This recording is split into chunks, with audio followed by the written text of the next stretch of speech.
guys, kenalin aku Febriani Sapakpahan dengan NIM 133230017. Halo guys, kenalin aku Sabita Ida Syaro dengan NIM 133230001. Halo guys, kenalin aku Hanifah Chandraning Tias dengan NIM 133230032. Halo bro, saya Raf Monafal dengan NIM 133230049. Halo semua, nama saya Muhammad Ilyas dengan NIM 133230105. Halo semua, aku Alia Rizkita Rahma dengan NIM 133230093. Halo semua, aku Valentina Feblia Anggreni dengan NIM 133230079. Halo guys, kami dari kelompok 2.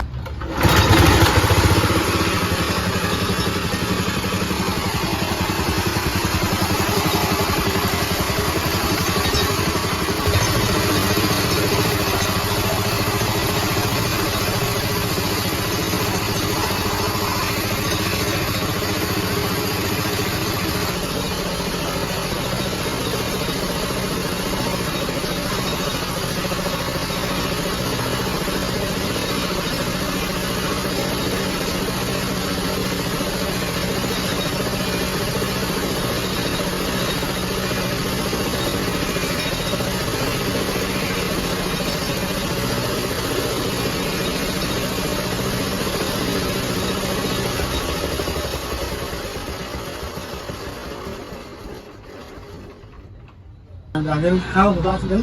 Dani Setiawan. Setiawan ya. Oke. Alamatnya sendiri gak? Pamela itu. Alamat itu berarti Purwomakan ini. Iya. Oh, oke. Apa?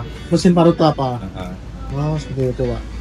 Jadi mekanismenya kalau parut kelapa itu hanya tinggal dimasukkan ke parut kelapanya saja gitu ya? Ya sambil didorong sebenarnya. Dan kan modifikasi sendiri. Kalau biasanya dari pabrikan itu ada roll lagi untuk mendorong, tapi itu kurang efisien karena dia akan teksturnya lebih kasar. Teksturnya lebih kasar daripada yang seperti ini pak? Iya. Oh. Jadi terlalu banyak masuk, dia akan cepat tergia parutnya lebih cepat, jadi agak kasar. Bapak, selanjutnya gini, alat teknologi yang digunakan itu digunakan untuk apa ya? Maksudnya? Yang apakah cuma khusus untuk harus kelapa? Oh, bisa juga untuk bikin kayak laos itu, parutan laos. Jadi nanti ayam lengkuas, itu bisa itu. Terus untuk kalau sudah tumpul bisa untuk menghaluskan seperti kemiri. Nah, kemiri kalau dimasukkan ke dalam mesin hammer mill, dia akan jadi keluar minyak selengket. Tapi kalau pakai itu enggak. Banyak kegunaannya juga, mau ngalusin apapun. Kalau ukurannya seperti kelapa parut itu bisa. Terus untuk bagian apa komponen dari alat ini itu apa ini? Banyak.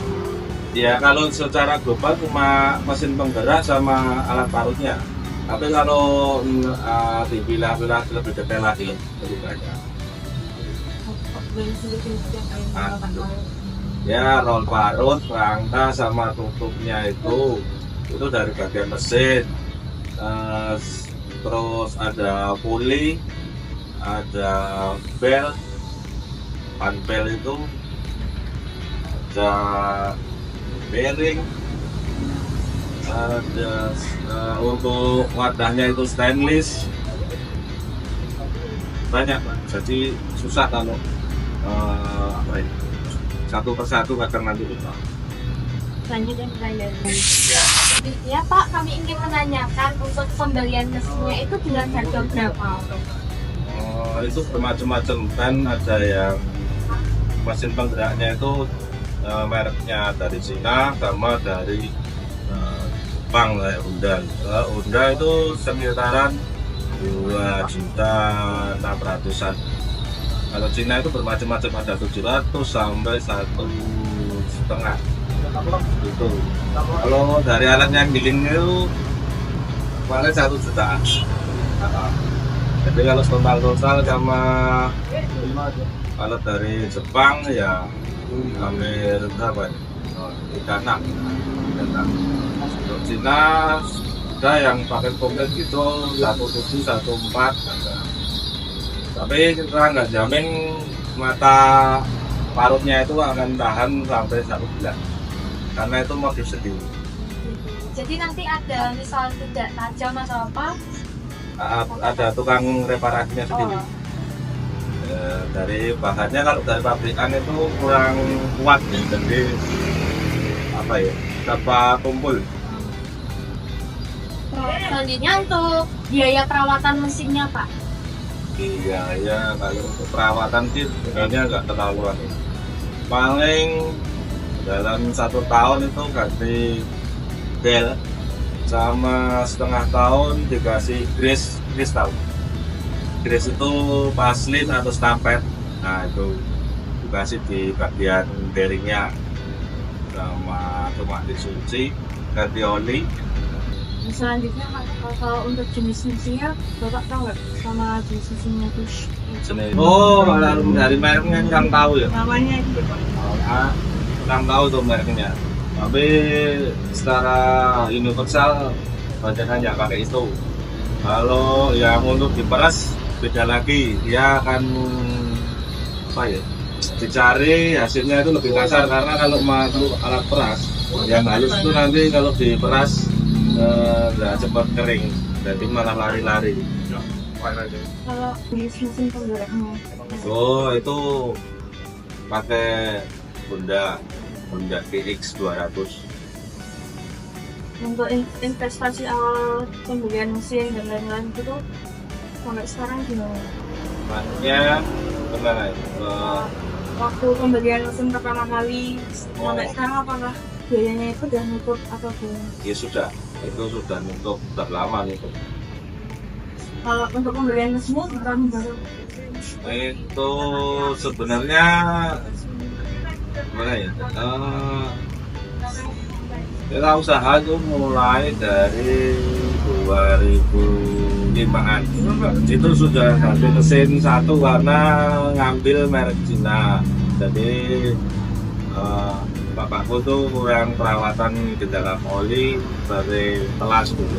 Jadi misalnya 1 tahun itu harus ganti. Dia cuma diamkan aja jadi rusak.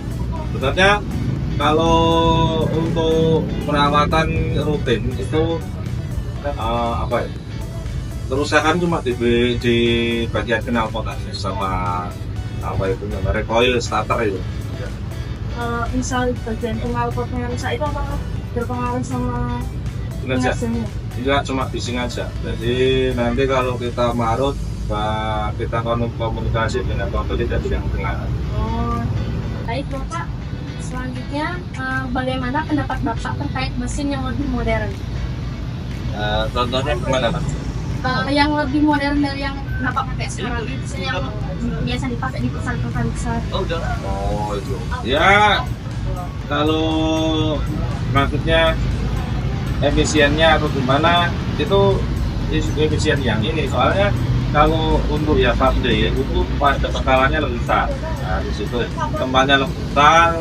Jadi kalau untuk yang tempat kecil seperti kita ya memang diperuntukkan seperti ini. Terus misalnya ada inovasi baru apa ya, lebih canggih, maka sudah tinggal nggak usah dorong dimasukin, itu ya lebih bagus, tapi mungkin perawatannya juga cuma. Mau bertanya untuk apa saja kelebihan dan kekurangan dalam mesin Bapak dibandingkan dengan manual? Lalu kelebihannya dulu, dia irit waktu karena apa ya, matanya itu kan berjalan, jadi kita tinggal dorong aja udah sudah jadikan biar diinginkan. Terus kedua ini tenaga, ketika itu bisa lebih banyak misalnya atau 2 atau 3 kelapa dimasukin kan lebih cepat gitu. Kalau kekurangannya ya cuma di dalam apa ya, biaya aja. Kalau lebih murah ya manual gitu. Tapi kan ya kita efisien waktu sama mengejar waktu kan. Iya, tentang pendapatan tradisional pernah pakai atau enggak? Oh, maksudnya pendapat atau pendapatan? Iya, enaknya itu pendapat Mas. Oh, opini ya. Ya, Nah, itu kalau dari manual kita belum pernah pakai. Jadi mungkin pernah pakai di itu loh, penggunaan pribadi. Jadi sudah tahu waktunya sama pengerjaannya itu lebih lama ya manual. Itu sampai terbang. Terus apa lagi? terus ini yang lain boleh nggak? Ini asal menunjukkan komponen-komponen mesin yang ada di Oh, boleh aja. Mesin penggeraknya sudah dari pabrikan, jadi kita nggak perlu menjelaskan. Ya.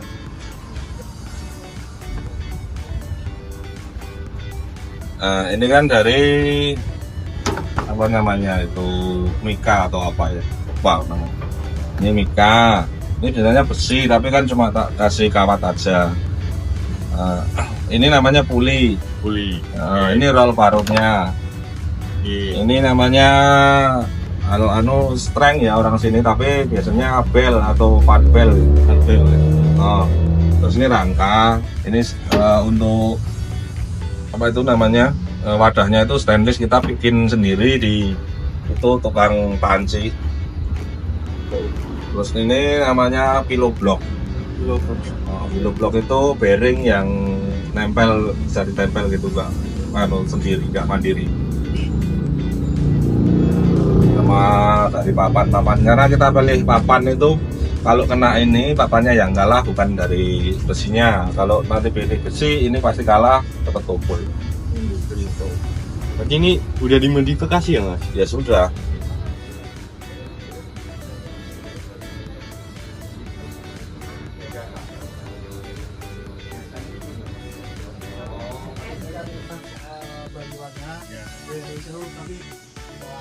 Ini kami dari Bidang mau minta foto bersama dulu.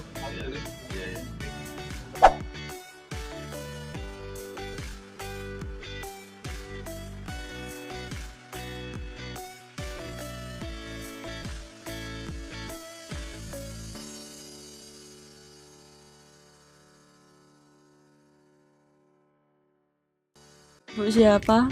Ibu Sumarni. Bisa dijelaskan itu alat apa ya Bu?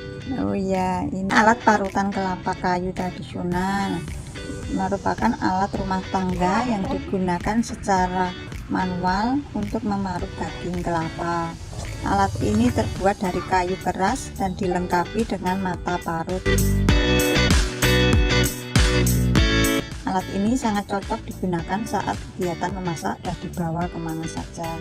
Namun kekurangannya terletak pada hasil parutan tidak seragam, proses lebih lambat, dan resiko cedera lebih tinggi.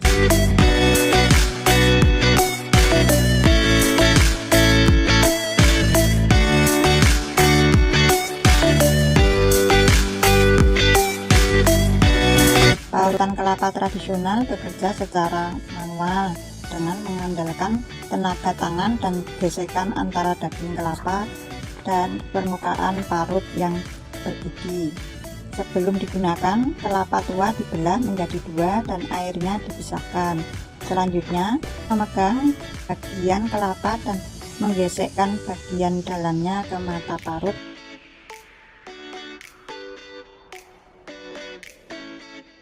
Gerakan maju mundur dilakukan secara berulang untuk menghasilkan serutan kelapa yang halus.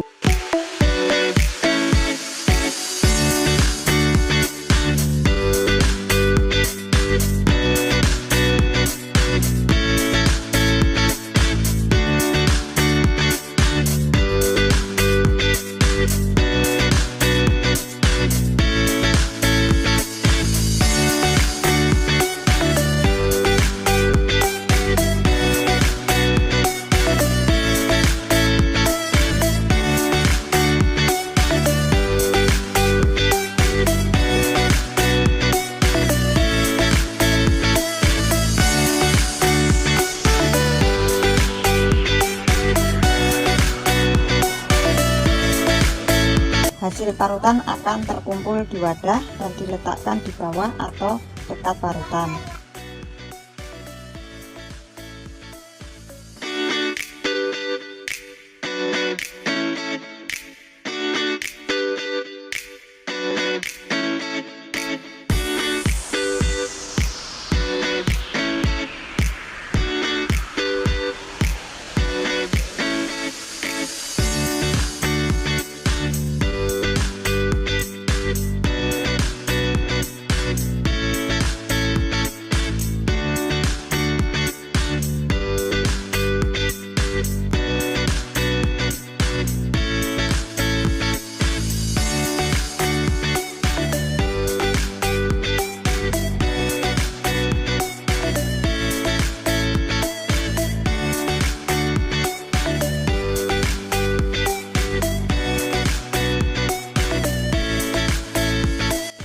Terima kasih ya Bu. Ya, sama-sama.